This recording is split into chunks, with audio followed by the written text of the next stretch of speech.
What factors determine parole hearing eligibility? Imagine standing before a panel, wondering if your chance to earn freedom is near.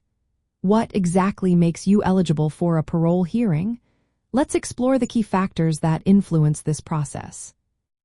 First, most systems requiring you to serve a minimum amount of your sentence before you can even be considered. This minimum time varies depending on your jurisdiction and the type of crime. For example, some offenders become eligible after serving 1/3 of their sentence, while those with life sentences or over 30 years may need to wait 10 years or more. There are laws that set specific dates when parole hearings can be scheduled, based on these time frames.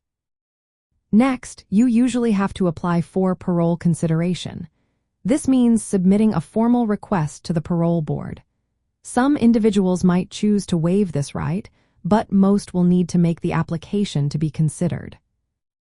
Your behavior while in prison plays a big role.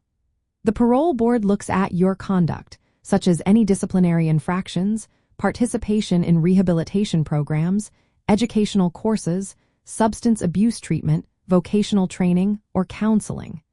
Showing positive engagement indicates you are working toward personal growth. The nature of your original crime is also reviewed.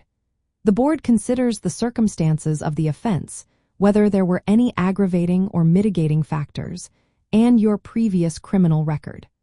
While the seriousness of the crime matters, research shows that your behavior and efforts at rehabilitation are often more influential. Risk assessment is another important factor. The board reviews reports from staff, psychological evaluations, and any documented attitude changes. They want to gauge the likelihood of reoffending if released. Your mental health and emotional stability are also taken into account. Having a solid releases plan can boost your chances. The board examines your housing arrangements, employment prospects, family or community support, and access to local resources. A well-thought-out plan that supports your reintegration makes a positive impression.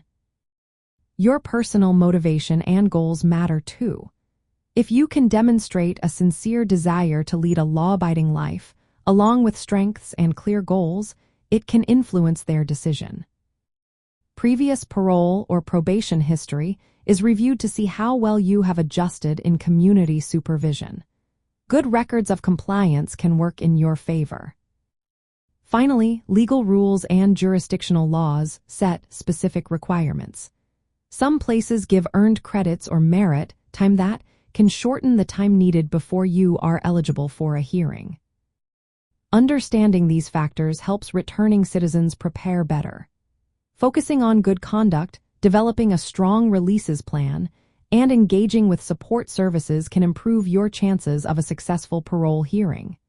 This can lead to a smoother transition back into the community, where you can access housing, jobs, mental health support, and financial resources.